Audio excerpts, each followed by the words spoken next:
Yêu ra ngâm hoa thiên ai nắng cầu người đang khát tôi đã trong lâu đã dầu đây là liền tuổi một khi đã dầu liền mây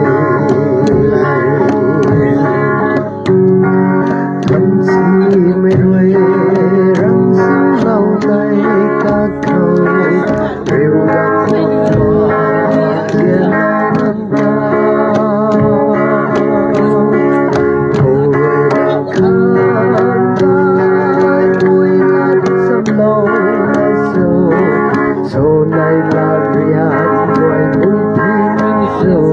riêng mây Hãy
subscribe cho kênh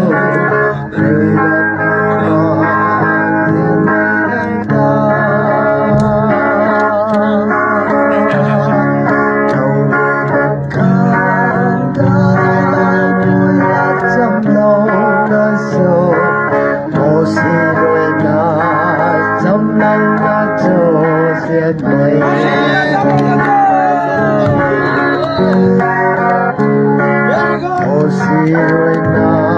để không bỏ lỡ